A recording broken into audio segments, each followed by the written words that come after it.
All right, folks. So the moment you have been waiting for this entire semester is finally here. We are finally getting to the branches of our government.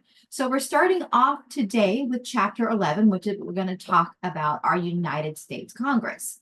So if we look at the makeup of our Congress, we know that it is bicameral, meaning that there are two houses. We have our Senate and then we have our House of Representatives.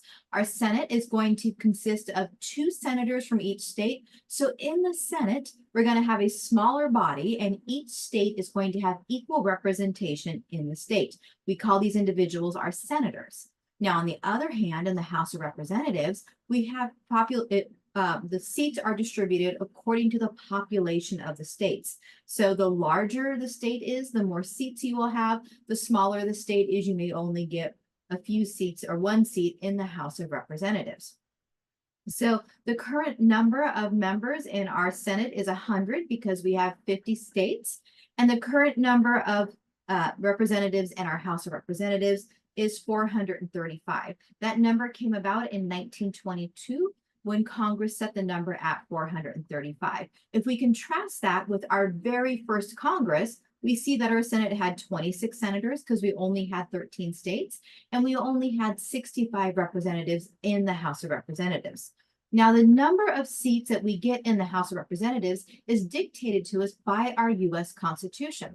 So Article 1, Section 2 of the Constitution states, an enumeration shall be made within 3 years after the first meeting of the Congress of the United States, and within every subsequent term of 10 years, in such manners as they shall by law direct. What that means in plain English is that every 10 years, we're going to have a census. We're going to have a period where we go through and we count every person in the United States and determine how many people live in each individual state. Now, the census is important for many, many reasons. Congressional seats, obviously, the more people you have, the more seats you're going to have in the House of Representatives. But it also deals with redistricting. Every 10 years, we talked about gerrymandering a couple of chapters back. But every 10 years, we see redistricting happening, where they redraw the lines of the districts that are electing our senators, that are electing our House representatives, that are electing our local representatives and representatives at our state level. So that redistricting happens based upon the census numbers. We're told by the government, this is how many people you have, and this is how many seats you're going to have in the House of Representatives. And then based upon that number, the states draw that number of districts. It's also really, really important because we're dealing with over $2.8 trillion in federal funds. How the Congress allocates money to the states to pay for things like education and health and safety and those sorts of things, a lot of times is based upon the population of the state. So the more people you have counted, the more likely you are to get a bigger chunk of that $2.8 trillion in federal funds. These federal funds come to the states and they're going to support things like grants. You're going to look at breakdowns based upon sex and age and race and other factors and determine which counties, which districts, which states need more money than others. So when we look at that $2.8 million in federal funds, that's our money, you all. So when we pay our income taxes every year, in April, when you file your income taxes, that money is being put into our national budget, and then they're taking that money and reallocating it to the states for benefits for us, the citizens. So when we look at how that federal funding is being spent, it's being spent on the residents of the state. So community initiatives to improve quality of life, things like consumer advocacy are happening. So, here in Whittier, we've got, the Greenway Trail that was constructed that runs across the middle of Whittier to give, residents an opportunity to get some exercise, if there's some greenery, those sorts of things. That funding, part of that funding came from federal funds to try and improve the quality of life of citizens here in Whittier. Federal funds also help our businesses. They're going to look at our districts, our populations, and they're going to determine where do we need more grocery stores? Where do we need more office buildings? Where do we need more Targets and more, more restaurants and those sorts of things? Where can we put factories? So that federal funding is going to go towards studies and research that's happening to determine where we need to build these different businesses and establishments. And it's also going to go towards things like making sure if we're going to build, a new factory out in, say, industry, well, are the roads big enough? Is there a way for, the employees to get to and from that establishment? Local government. When you look at our local government, we have our firefighters, we have our law enforcement, we have our public officers. They are paid partially out of federal funding. We get money from the federal government in addition to the state government to pay the salaries of these individuals that are providing us with services.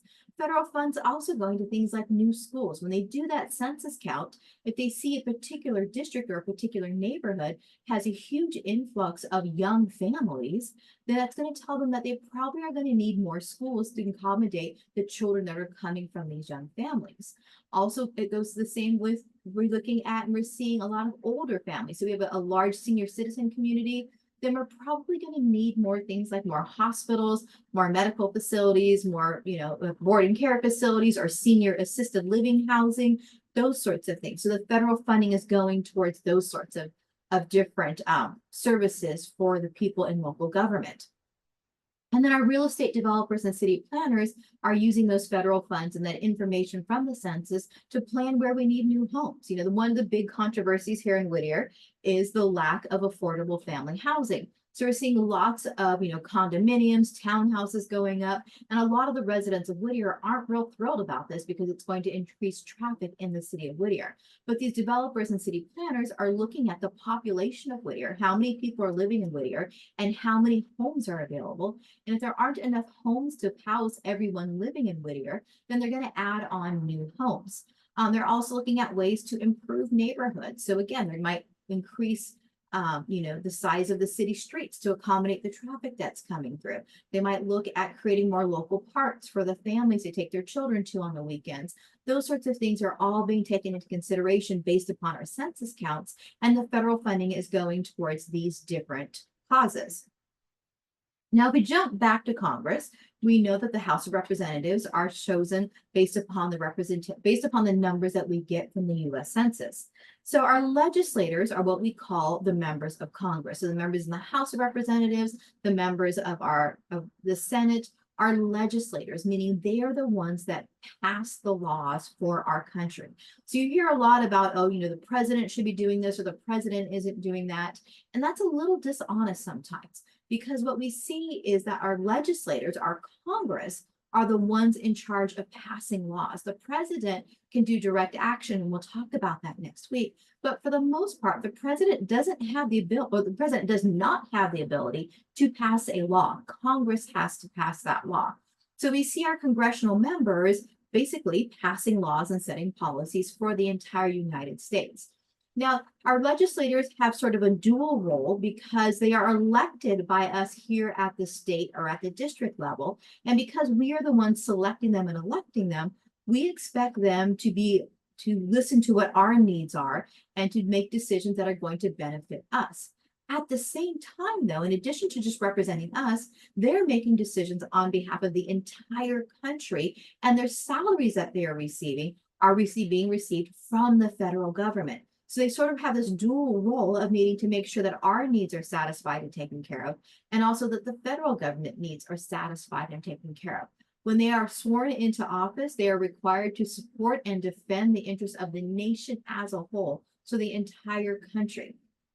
One of the ways we see that our legislatures can help us here at the local level is through what we call casework. Casework is when our legislatures can help individuals solve our problems with government agencies. So, for example, if your parents, say you have a parent who was in the military and receives benefits under the VA, the Veterans Association, and maybe the VA isn't processing their paperwork, or they've lost their paperwork, or they denied them benefits, and you're trying to get answers, or you're trying to get them to adjudicate an application. You can go to our elected representative and say, hey, I'm having this problem with the Veterans Association, the VA. Can you intervene on my behalf and help me? And a lot of times they'll reach out on your behalf and contact, the VA or whoever you're dealing with and say, hey, what's going on? Can we move this along? Can we get a decision for this individual? I've done a lot of contacting with our local representatives in my own private practice. So you all know I practice immigration law.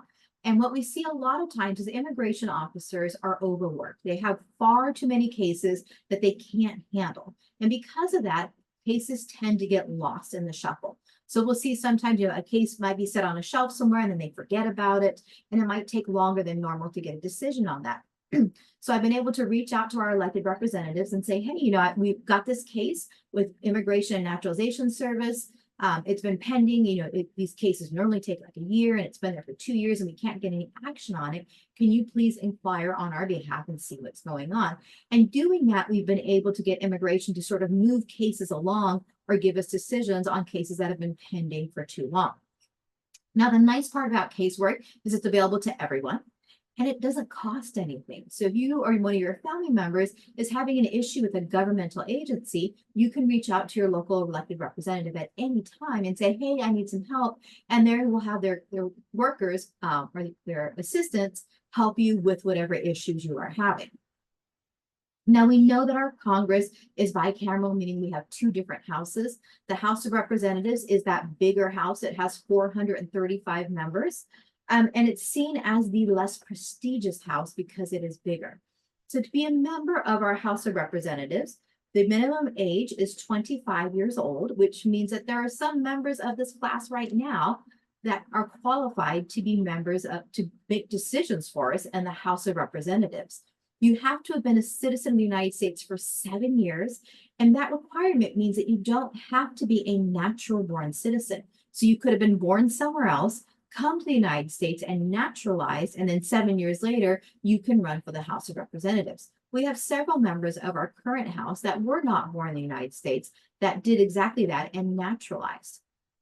Because you're representing the state, you have to be a resident of the state that you're being elected from, which makes sense. Here in California, we don't want someone who maybe lives in Ohio representing us. We want someone from our own communities that understands our needs to make representations for us.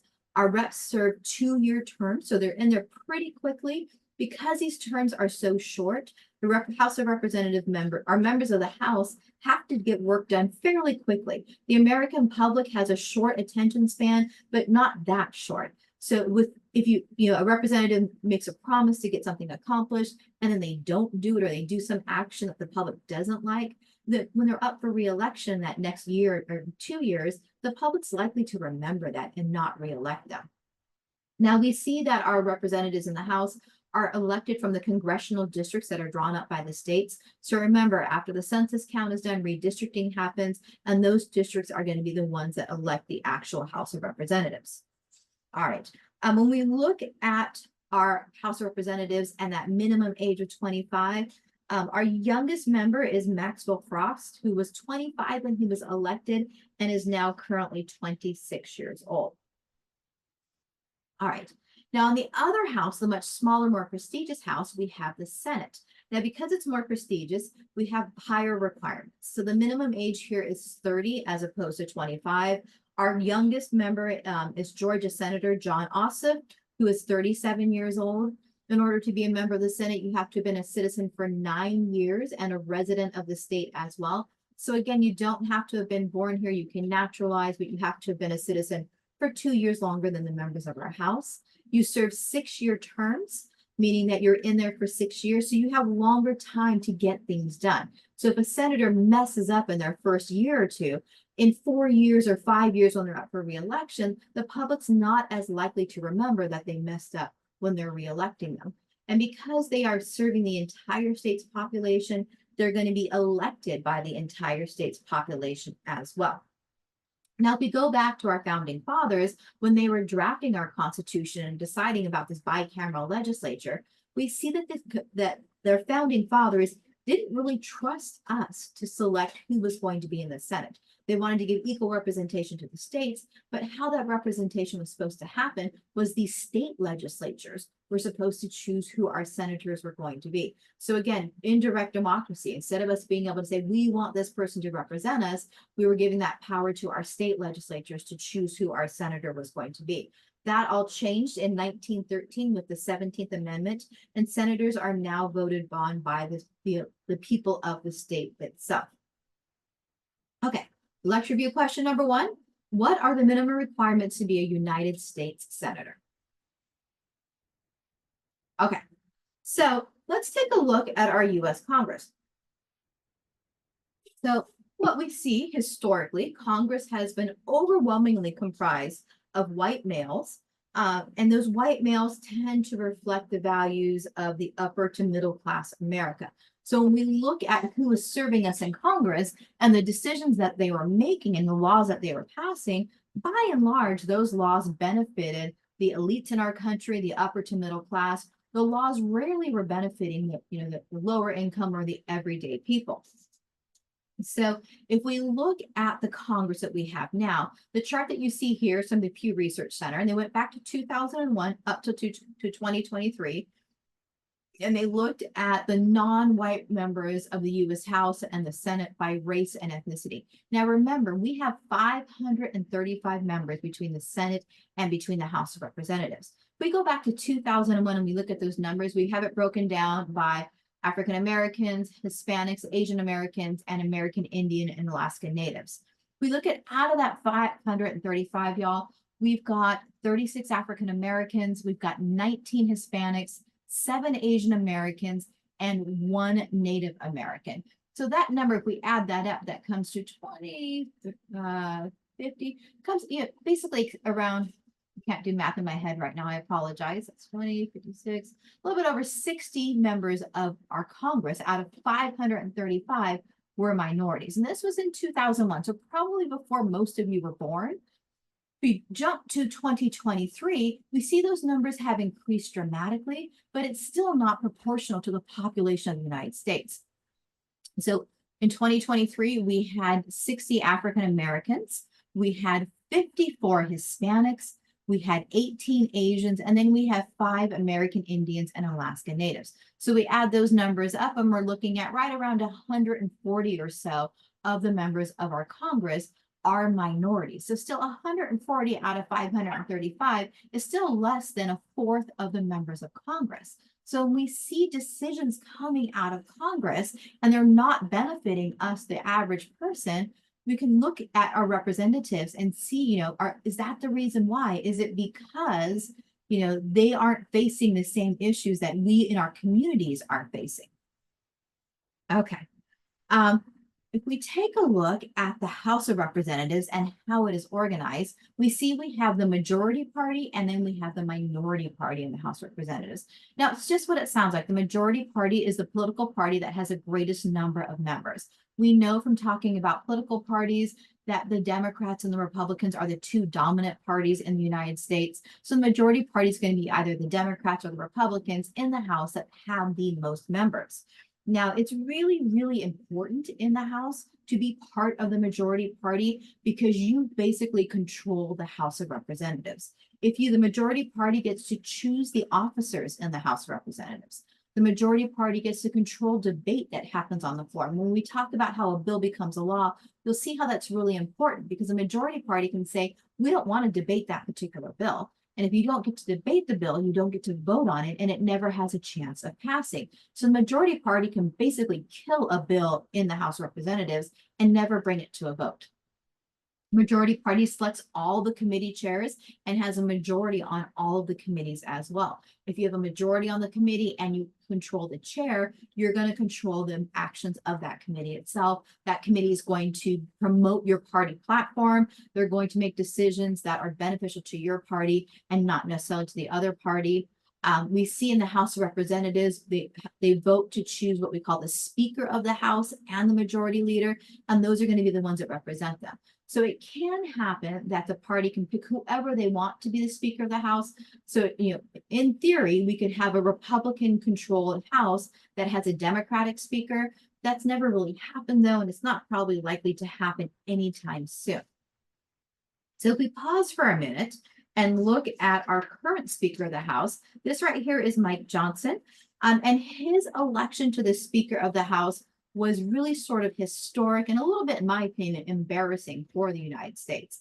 So we had Kevin McCarthy was the Speaker of the House, elected by the Republicans, and they were not happy with the job that he was doing. So they came in and they removed Kevin McCarthy, and then they opened it up to find a new Republican Speaker of the House. So in January of 2023, it took them 4 days, 15 different ballots, basically all week, to select a Speaker of the House. Now, to give you a little bit of perspective, it hasn't taken that long for a Speaker of the House to be selected in over 100 years. So this is very, very unusual. Mike Johnson, who's the Speaker now, at the time was a very little known lawmaker. No one had really knew much about his background or knew his name. And he was able to get the support of, all 220 of the Republican members in attendance when it came time to vote for him. He was required to get 215 votes, so 220. He passed that requirement after the 15th ballot. So they tried 15 times to get enough Republicans and Democrats as well to agree to vote for Speaker Johnson Mike Johnson as Speaker of the House. Now, why does it matter? It's been 100 years, so this is, very unusual. But the reason why it mattered is because without a Speaker of the House was unable to conduct any business. The way the House of Representatives is set up, the Speaker of the House is the one that controls everything that happens in the House. So if we didn't have a Speaker of the House, then the GOP or the Republicans in the House of Representatives didn't have a leader. So there wasn't one person they could look to push things through. It was sort of everyone grabbing power at the same time. Each House Speaker also sets the House rules. How are we going to conduct things in the House? How many votes do we need for consensus? Those sorts of things. If we didn't have a Speaker, which we did not for those 4 days, then there was no rules in place, which meant that the House couldn't conduct any business at all. It was basically at a standstill for 4 days without a Speaker. Also, the Speaker gets to appoint committee chairs. So no Speaker of the House means we have no committee chairs, which means these committees can't operate and function. The other thing is the Speaker of the House, when we look at presidential succession, he is third in line for the presidency. So if something happens to the president and then something happens to the vice president, the Speaker of the House is the third one in line to finally become president. If there was no Speaker of the House, God forbid something had happened to Joe Biden and Kamala Harris, and there wasn't a Speaker of the House, then it would have moved to the President pro tem, which was basically the leader of the Democratic Party, Patty Murray. So without a Speaker of the House selected by the Republicans, they ran the risk that possibly a Democrat and a female would be able to take over the role of president if something happened to President Biden and Vice President Kamala Harris. So why did we have this fight? Normally, the elections for the Speaker of the House, it's a slam dunk. Coming into the new House sessions, they already know who they're going to select. Everyone sort of is in agreement. And the elections for the Speaker of the House happen very, very quickly, traditionally. The reason why this took so long is because we've seen a shift in the Republican Party and the values of the Republican Party itself. The Republican Party half a century ago stood for the idea of limited government. Remember, we talked about conservatives on that political spectrum. They wanted smaller government. They wanted, to have the free market control what was happening. And so we've seen traditionally, Republicans have always supported reducing the size of the bureaucracy, reducing the budget, and reducing the size of our government. And if we look at the traditional Republican Party, including when the George Bush Sr. and George Bush Jr. were president, it was focused on a smaller government. They had wealthy libertarian funders that were pushing them to keep reducing the size of the federal government. In the 1990s, however, we saw Newt Gingrich and Fox News, Roger Ailes, trying to push the Republican Party into cultural conservatism. So now they were pushing them from not just being conservative and having a smaller government, they were pushing them into having more conservative policies. When we were looking at things like healthcare, they wanted more traditional family values, pushing more of a Christian agenda onto our government itself. They were, rallying at that point in the early 1990s. We were seeing big pushes, things like abortion, contraception, immigration, voting rights, LGBTQ plus rights, those sorts of things were becoming more and more popular within the United States. The government was supporting more of those. And so they wanted to push the government to try and restrict those to keep the more traditional values. And so we saw that, there were these sort of competing factions within the Republican Party trying to keep the government small, trying to keep traditional values, and they sort of kept coming to a head. So we've seen the Republican Party sort of lose its way from what it traditionally was. And then we had Donald Trump come into the picture in 2014 or so when he threw in his hat to run for president of the United States. And we saw the Republican Party and its traditional values and concerns sort of crumble to Donald Trump and his whims and desires. He came in and basically, targeted our white working class, lower income population, and convinced them that they had gotten a raw deal, that that the government wasn't serving them, that they were serving the minorities to their detriment.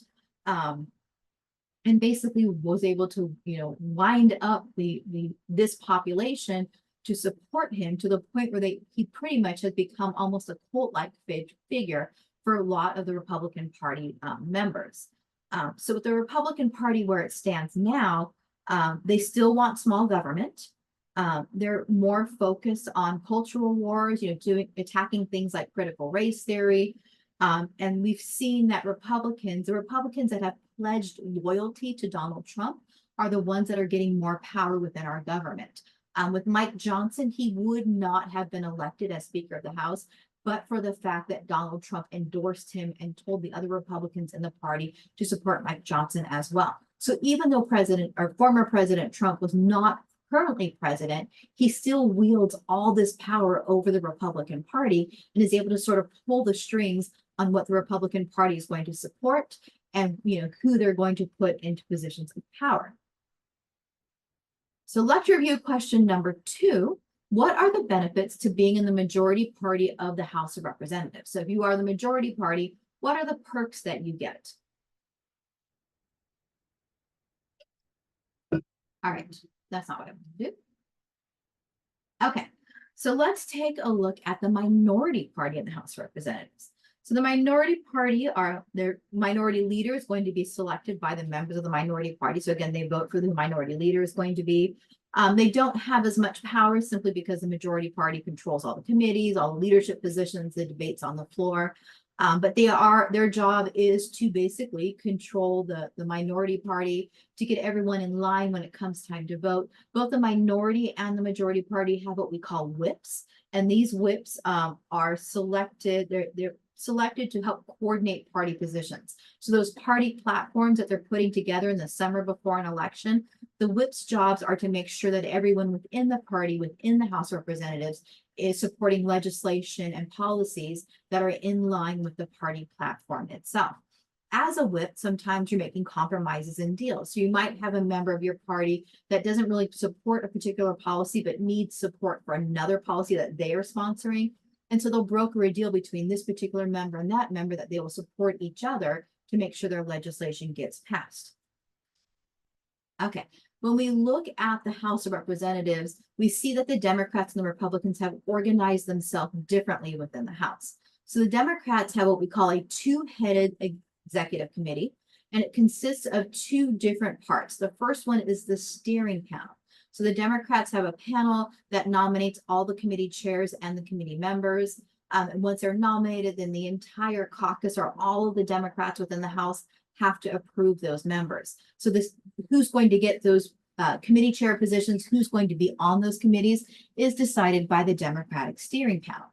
They also have the policy committee. So we've got the steering committee that nominates individuals and decides who's going to be where. But the policy committee is the one that's in charge of studying the issues before Congress, writing the bills, publicizing them, and getting the members of their party to vote for those bills. On the other hand, the Republican Party consists of simply a steering committee. So the steering committee functions as the executive committee of the caucus, does the same thing as the Democrats. They nominate committee chairs and members, they study issues, they write bills, they help, members of the Republican Party decide what legislation to support and not support, but they do it just simply as one body as opposed to this two-headed executive committee that the Democrats have. All right, so let's jump over to the Senate. Remember, that is the smaller body. We have 2 members from each state in the Senate. And the hierarchy in the Senate goes with the president of the Senate. The president of the Senate is the vice president of the United States. So right now, Kamala Harris is the president of the Senate. Her job is to preside over the Senate and to cast a vote in case there's ever a tie. Remember, we've got an even number of members in the Senate, 100, so we could come down to a situation where there's a 50-50 split. If that happens, then the vice president's job is to cast that tie-breaking vote. All right. Aside from that, though, the vice president doesn't have a huge role in the Senate itself. So a lot of times the vice president isn't even in the Senate when the Senate is in session. She leaves that to the president pro tem or the Senate majority leader. So the president pro tem is really an honorary position, and it's given to the member of the the member from the majority party in the Senate who has been in the Senate the longest. So basically, whoever has the most seniority in the Senate is assigned the position of president pro tem, but it doesn't have any real authority to it at all. Now, the power in the Senate is in the Senate majority leader. So the Senate majority leader is the real leader of the Senate. They're the ones that schedules debate on the Senate floor. They're the ones that assign bills to committee. They coordinate party policy. They appoint members to special committees. So just like in the House of Representatives, the majority leader in the Senate really controls what legislation is going to be able to be presented to the Senate and whether or not bills are able to pass through the Senate itself. Okay, so let's take a look at how Congress actually works. So we see that either house can introduce a bill or a law. So the exception of money bills, so anything that's going to raise money or anything that's going to, we call it appropriations, it's going to spend money, that has to originate in the House of Representatives. So it has to start in the House of Representatives. But any bill dealing with anything else can either start in the Senate or it can start in the House. Now, the Senate and House act separately. They're 2 separate bodies. And so when they get legislation proposed, they go through and they send it to their committees and they revise it and so forth. And at the end of it, they have to vote on whether or not to pass this piece of legislation. Now, if the House passes a piece of legislation and the Senate passes a piece of legislation, they have to be identical. We can't have different language between the 2 pieces proposed bills because the president has to sign off on it. So it has to be identical. So at some point, the House, there's a joint committee that will get together and make those bills identical. Once it's passed through the Senate or the House, it's given to a committee, and then the committee makes a recommendation to the House or the Senate as to whether or not to approve it. Once it's approved, then it goes to the president for the president's signature, and if the president signs it, it then becomes a law. So this flow chart right here tells us how a bill rarely becomes a law. We see that there are usually about 10,000 bills introduced into Congress every single session. And only about 5% of them actually become a law. So out of that 10,000, we're seeing a very, very small percentage of them actually make it to the president's desk for a signature. So let's start at the top. These blue boxes are the House of Representatives. Remember, this is the bigger body. So a piece of legislation will start here in the House of Representatives, and then it will get assigned to a standing committee. We're going to talk about standing committees in a couple minutes. The standing committee will then take a look at that bill, the proposed law, and they will say, yes, we like this, or no, we don't like this. If they don't like it, then they do nothing. They basically just let it sit in the committee, and that's called killing it in the committee, because if it never leaves the committee, no action can be taken on it. If they do like it, then they will send it down to a subcommittee, and the subcommittee will take a look at that piece of legislation. They will say, yeah, this is good, or no, this is bad. If they say it's bad, they do nothing and they kill it in the committee. They might make modifications to it, and then they'll send it back to the standing committee.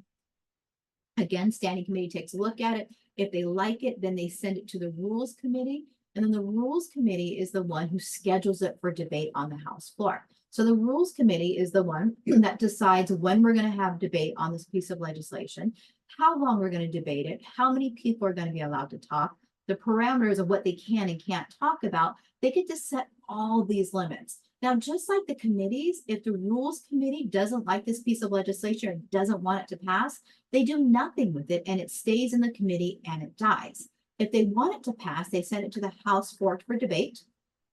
The House has a debate on it, the pros and cons, and then they vote on it. They have a majority that approve that piece of legislation. Then it goes to this joint committee down here, the conference committee. So we're going to pause there with the House of Representatives, and we're going to jump down to the Senate. So same thing with the Senate. Down here, these cream colored boxes. The Senate is where everything originates. So the bills get proposed in the Senate. They're then sent to the standing committee, just like in the House of Representatives. It has the ability to kill the bill or send it down to a subcommittee. Same thing, subcommittee can kill the bill. They can make modifications to it and send it back to the standing committee. Standing committee then sends it to the Senate floor for debate. Notice down here, we do not have a rules committee in the Senate like we have in the House of Representatives. So it goes to Senate floor for debate. We need a majority vote to pass this one.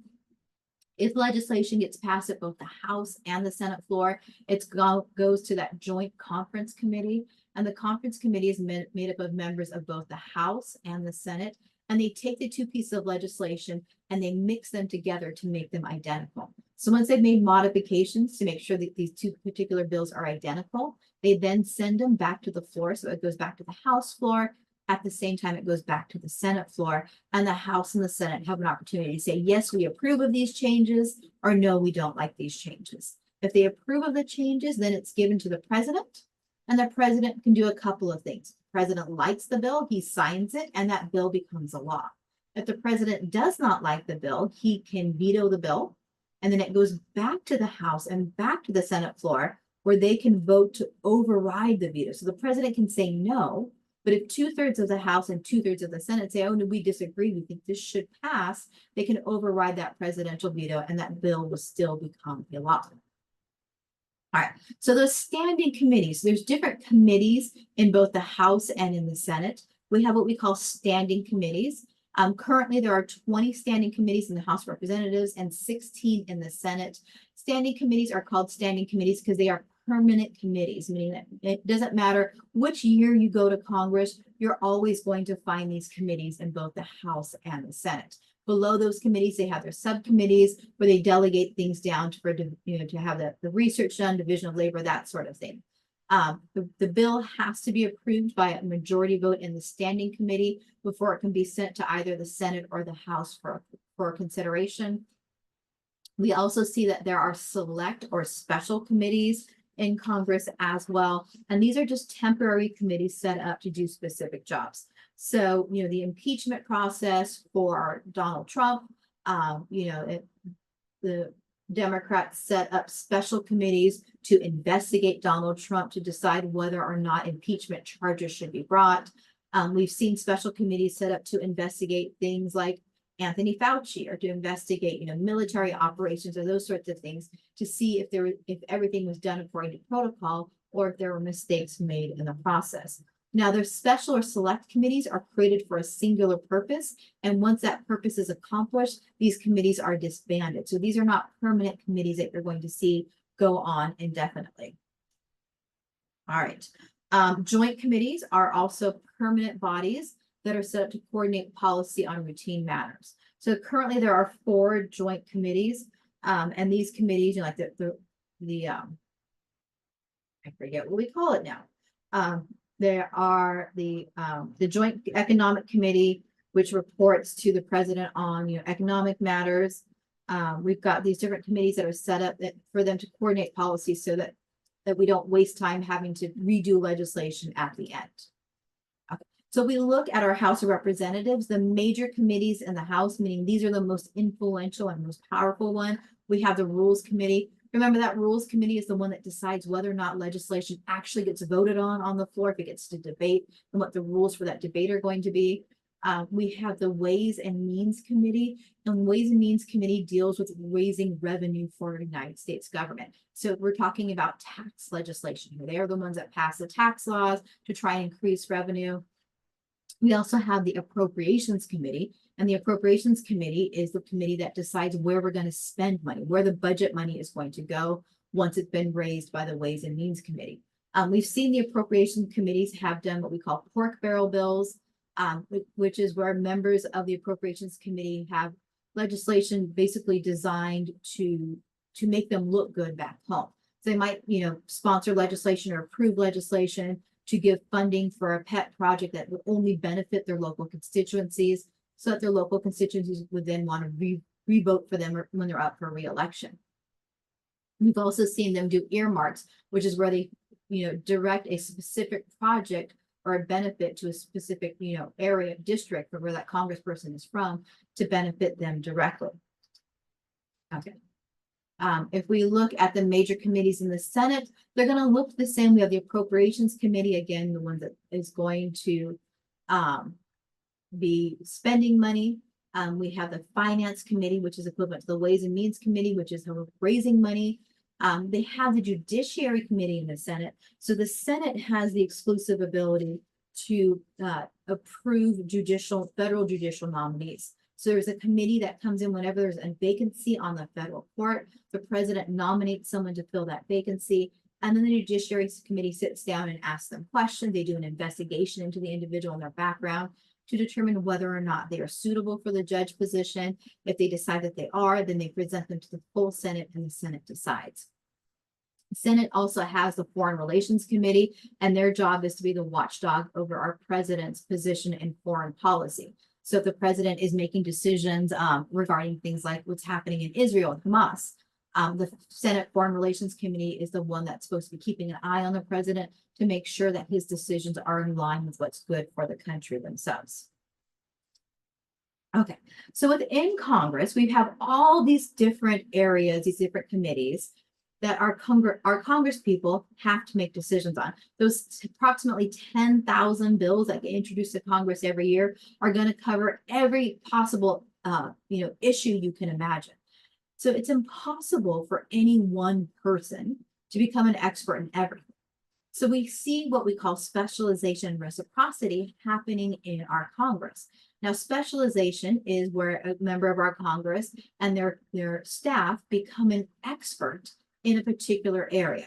So if someone is assigned to the Committee on Veterans Affairs, they and their staff will then become an expert on Veterans Affairs. So they'll know the ins and outs of everything happening at the VA, the pros and cons, where funding is needed, where there's waste happening, those sorts of things. So now they're an expert on an area. Reciprocity means that now other members of Congress, maybe that don't have that much knowledge about the VA, will go to that particular congressperson who specialized in it and say, hey, what do I need to know? How should I vote on this? And vice versa. So basically, they get assigned to committees and everyone becomes an expert. And then when it comes time to vote on legislation or to have debates, they ask each other, like, what should we do here? Because you're the expert on it. So specialization, you specialize and become an expert. And reciprocity is you reach out to the other members of your party that are experts in areas that you are not and take their advice on. So with specialization and reciprocity, we're able to see our Congress is able to operate more smoothly and not have to get bogged down with having to research and become an expert on every particular issue that's being presented in Congress. Okay. So if we take a look at our House and the Senate, this chart shows us what the major differences between the two of them are. Remember, the House is the larger one, Senate is a smaller one with 100. Our House members have shorter terms of office. They're only there for 2 years, so they have to get stuff done really quickly. Senate has a longer term, so they're here for 6 years, so they can take their time on things. We see that the House has more procedural restraints on the members because it has that House Rules Committee that sets the rules, whereas the Senate doesn't have a Rules Committee. The House, because they are representing districts as opposed to states, and they're elected by their districts, they have a narrower constituency in terms of people they have to make happy, whereas the Senate is elected by the entire state, so they have a broader constituency, basically the entire state. And the House, because there are so many of them, they're able to become policy specialists. So they become, those experts in those particular areas because they have they're able to spread things out between more members. And the Senate, they're more generalists, where they maybe know a lot about several subjects, but they don't become actual experts on them because there aren't as many members of the Senate to be able to spend the time and energy needed to become specialists. Since the House is less prestigious, it gets a lot less media coverage than the Senate does. The House, though, has more powerful leaders, whereas the Senate leaders can have less power. We see that the floor debates, because of the Rules Committee in the House, we see that the debates in the House are much shorter, whereas in the Senate, they tend to go longer. Because in the House, they are policy specialists, they are less reliant on their staff as opposed to the Senate. And in the House, we see it's more partisan, whereas in the Senate, there's more room for compromise and actually getting things done. So the reason why the Senate tends to take longer for debate and those sorts of things is because they don't have that rules committee that comes in and says, this is how long we're going to talk, and this is how many people are going to talk, and this is how we're going to proceed. The Senate doesn't have that. And the reason that they don't have that is because they are a smaller body and they're thought to have more decorum in there, so that they don't need to have all these rules. You know, it's easier to control 100 people than it is to control 435. So what happens when a piece of legislation gets introduced in the Senate that the minority party does not support and does not want to have passed is they have the ability to do what we call a filibuster. Now, the filibuster basically is that they just get up there and they talk and they talk and they talk indefinitely, because if they never stop talking, then they can never vote on that piece of legislation. So what we've seen historically in the filibuster is we have seen members of Congress on both sides, Democrats and Republicans, do this both, and they will come up and they will filibuster. And now they have to stay on the Senate floor. They have to keep speaking on the Senate floor in order to do the filibuster. So they can't leave. So if a senator has to use the restroom, let's say, in the middle of a filibuster, and they leave to go to use the restroom, that's going to end their filibuster. So there is a closet on the Senate floor that they put a bucket in. So you will see members of the Senate, when they're trying to filibuster, sometimes, dip into the closet for a second because they're still on the Senate floor and they're able to keep that filibuster going. What do they talk about in the filibuster? Sometimes they talk about issues related to the legislation, and other times they don't. We've seen senators come up and read the Bible. We've seen them take phone books and just read information out of the phone book. We've seen cookbooks in the Senate, basically anything they can do to keep on talking. Now, the Senate realizes that if we allow these filibusters and we don't put restrictions on them, then we can come to a situation where nothing will ever get passed in the Senate, because the minority party will continue to filibuster and filibuster to prevent legislation from ever coming to a vote. So they have what we call Rule 22. And the Rule 22 says that if you want to end a filibuster, we have to have 3/5 of the Senate have to agree to end the filibuster. So you call for a Rule 22 vote, and that Rule 22 vote goes to cloture. And cloture is where they vote on whether or not they want to end the debate. If they get the 3/5 of the Senate votes, then the debate is ended, the filibuster stops, and then they can vote on the legislation itself. Now, we don't have a filibuster in the House of Representatives because the Rules Committee decides how long we're going to debate and who can debate and those sorts of things. But we do have it in the Senate. We've seen the filibuster being used as a weapon by the minority party to prevent the majority party from accomplishing things that they want. We've seen it in 2013, the Democrats, voted to cut off debate on judicial appointments. But they amended the rules in the Senate for judicial appointments to require a majority vote to end the filibuster as opposed to 3/5 of the Senate. So they weakened the requirements to end the filibuster. Republicans obviously were very unhappy with this. They called this a nuclear option and condemned the Democrats for doing it. But by doing it, the Democrats were able to push through their nominees for the federal court justices. And then we saw in 2018, they flipped the script, and the Democrats were trying to block Donald Trump's appointment of Neil Gorsuch to the Supreme Court, and they were filibustering. So the Republicans came in and they amended the filibuster rule for Supreme Court appointees to a majority as opposed to the 3/5 rule. So they were able to end the Democratic filibuster and get Neil Gorsuch appointed to the United States Supreme Court. So this filibuster and the ability to end it and call for cloture has been really, really controversial. There's constantly talk about, should we end the filibuster? Should it be something that we allow to encourage and allow to go on? Is it a waste of time, or is it a way to preserve the voice of the minority in the Senate? Where we stand now currently is that the filibuster is still allowed and permitted. So the minority party in the Senate will oftentimes use that to try and kill legislation that it does not agree with. Now, let's say we've gotten through the filibusters, we've gotten through everything, and we've gotten that identical piece of legislation approved by the House and by the Senate. It then goes to the president, and the president has the ability to check Congress by not signing that bill or killing that bill. We've seen a lot of times what the president will do is before legislation even gets to the committees, the joint committee, the president will tell them, like, look, if you pass that, I'm going to veto it. And he does that basically to try and prevent them, to stop them from doing what they're doing. Like, if you're going to pass that, I'm going to veto it. And then Congress will realize that there's no point in proceeding with it because it's going to get vetoed and they won't have the 3/5 to override the presidential veto. It also gives the president the ability to bargain with members of Congress, like, hey, I won't veto that if you include this or if you don't include that in the legislation. Again, Congress can override that presidential veto if 2/3 of each house agrees to override the veto. There's also what we call a pocket veto. And so Congress gives a piece of legislation to the president with less than 10 days left in the congressional session, and the president doesn't sign it, it automatically gets vetoed because Congress isn't in session anymore. But if they give it to him with more than 10 days before the end of the session and the president doesn't sign it, it automatically becomes a law. So that's one way for the president to not have to veto a bill, but also by not signing it, he's not necessarily endorsing that piece of legislation, but still allowing it to become a law.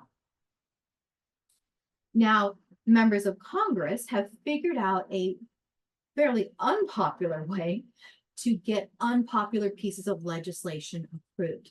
So the president has that right of veto where he can come in and say, no, I don't like this, but he has to veto the entire piece of legislation. He can't go through and just cross out like, hey, there's 5 parts of this piece of legislation. I like 3, I don't like 2, I'm going to cross out 2, and I'm going to sign 3. He has to either sign the whole thing or veto the whole thing by itself. So what Congress has figured out is that if there's something unpopular that they know the president won't sign, if we were to give it to the president as a single piece of legislation, the president would veto it. What they do is they use what we call a rider. And so they will take that unpopular piece of legislation and they will tack it on to a really important popular piece of legislation. And a lot of times there's no relationship between the rider and the legislation itself, but they know that this legislation is so popular, like our budget, that it has to get passed, that the president won't veto it. So by attaching that rider to it, they're able to get the president to sign off on something the president wouldn't do otherwise. So what we see a lot of times too is that these riders that have the effect of increasing spending, basically increasing the budget that's being spent on pieces of legislation. We saw in 2021 with the coronavirus relief bill, Congress attempted to attach a rider to the relief bill that would require a minimum wage across the states. That was kicked back. The president, basically said, if you do that, I'm going to veto it. So they weren't able to pass that through. One rider that we see time and time again is what we call the Hyde Amendment. It's generally attached to labor, health and human services, and educational appropriation bills. So spending bills that are going to give money to our schools. What the Hyde Amendment says is that you cannot use federal money or federal funds for elective abortions in programs like Medicaid. So if it's a government healthcare, you can't use federal funds to pay for an elective abortion. Not very popular, would not be signed by a president like Joe Biden. So the way they're able to get that attached is they attach it to a spending bill that they know the president has to approve. We saw that Donald Trump, when he was president, was able to get funding for that US-Mexico wall that he promised to build by having the Republicans attach a rider to an appropriations bill where they basically allocated money to Donald Trump to build that wall. In June of 2024, we saw House Republicans approved a veteran spending bill that would, and attached to it was a rider that would limit abortion access for troops and veterans. So this rider that they attached to it in the House of Representatives basically said, we're going to give money for our veterans, but as part of that agreement to give money, we're also going to require that none of this money be used to fund abortions as well. So we see time and time again, Congress is able to get unpopular, bills passed by attaching them to something really important that they know the president will sign. So lecture review question number 3. How does Congress get an unpopular bill signed by our president? Okay, so let's take a look at something not so fun, our presidential budget or budget process. So if we go back to the drafting of our Constitution, the Constitution gave what we call the power of the purse to Congress, meaning Congress is the one that controls where we're going to be spending money. So prior to 1974, there were numerous committees in Congress that would decide where the revenue went, and it was unworkable sort of process. So in 1921, we had the Budget and Accounting Act that gave our president the ability to present a budget proposal to Congress. So basically, the president can come in now and say, "This is how I think we should spend our money." What we see is that proposal from the president that goes to Congress, though, Congress doesn't have to stick with that budget. They can always make modifications to that. They can add or delete where necessary. Now, the budget is legislation, just like all those other the bills that we've seen go through. So what happens is that the president submits this budget request to Congress and says, "This is where I would like money spent." And then the Congress gets a hold of it, and they then look at it and they present their own budget. And then it goes to the subcommittees within the House and within the Senate, where they go through what we call appropriations bill or spending bills, where they approved these different bills to have money spent here or there. They have to come together to a joint committee to have an agreement on where we're spending money. And then they pass it and it goes to the president, and the president signs it, and the budget becomes a law. So what we see is bills within Congress go through Congress twice. They go through it first to authorize the activity, to say, "This is what we want to do." And once that's been approved and signed by the president, then they come back a second time and they say, "Okay, this is how we're going to pay for that law that we just passed." So they authorize the activity and then they allocate money to that activity as well. Now, how this budget is supposed to work is in January, the president submits his budget proposal to Congress. Congress has budget related meetings going on. And then in April, Congress is supposed to present its budget resolutions. And then those resolutions are sent to the appropriations committees within the House and the Senate. And the appropriations committees then, they'll say, like, "Okay, we're going to give this much money to this agency." And then they decide how that's going to be spent within that particular agency. By October 1st, both the House and Senate have to pass their spending bills. There's going to be 12 spending bills. They have to pass all 12 spending bills and have the president sign it by October 1st. The October 1st deadline is because October 1st is the fiscal calendar for our United States government. They don't go January through December like everyone else does. They basically, on October 1st is the start of their calendar, and it ends on September 30th. So they have to have this budget passed by October 1st when the new fiscal year starts. So what happens, though, is if they don't have that budget passed by October 1st, then there is no money to fund our government. There's been no money allocated, which means a government doesn't have money to do things like pay our military. It doesn't have money to pay our bureaucratic employees. It doesn't have money, to fund the military, to do all these things that we need the government to continue to do. So how they get around this when they don't have a budget passed by October 1st, which they never do, is they have two options. They can do a sequester or they can do a continuing resolution. So a sequester basically is just budget cuts across the board. If we don't have a budget in place on October 1st of that year, then non-essential departments and agencies within the government have their budget slashed, either down to zero or down to like a minimal bare bones operating. And because we're having these harsh budget cuts, that means that people aren't working, they're not getting paid their salaries, and the government isn't functioning at full force like it should be. They can also do continuing resolutions, and continuing resolutions means that they're going to basically extend the current budget for a limited amount of time to give them time to figure out and pass a budget. Now, with a continuing resolution, they can extend it for a set period of time, but they can't increase the amount of money being spent. So whatever was approved in the prior year's budget is what's going to continue to be funded through the bureaucracy, but they can't increase the money in a continuing resolution. So these budget, when there's a deadlock, what will happen is they will either sequester or they will pass a continuing resolution to make sure that our government doesn't completely have to shut down. We've come to points of shutdowns in the past. And what that typically does is, again, only non-essential employees within the bureaucracy are maintaining and are still coming to work, but the non-essential ones are not. So we've seen it really impact us, like with the IRS, which is processing our tax returns. Those are not essential employees. So if we shut down, then the IRS agents aren't going to be coming to work, which means they're not going to be processing tax returns and doing other, investigative work, which means that that's going to be less revenue for the United States. Same thing happens with immigration. They shut down. Most immigration services are non-essential. So they just stop making decisions. They stop interviews. They stop, citizenship applications, all of that, which then just increases the backlog at that agency, which makes things happen even slower. So your last lecture review question, how can Congress avert a governmental shutdown? What two actions do they have?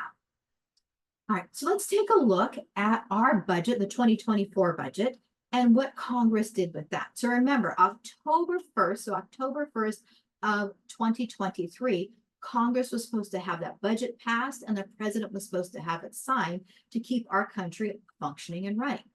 So September 30th, we did not have a budget. We were nowhere near having a budget. So they passed a continuing resolution to fund our country through November 17th of 2023. So, okay, there's 45 days. We got this. We're going to pass a budget. November 17th rolls around, and we do not have a budget. So they passed another continuing resolution to keep funding the government at current levels until January 19th. So then we hit January 18th, and we still don't have a budget. So there's another continuing resolution that gets passed to fund our government through March 8th of 2024. So it was supposed to be done in October, y'all, and come January, it's still not done.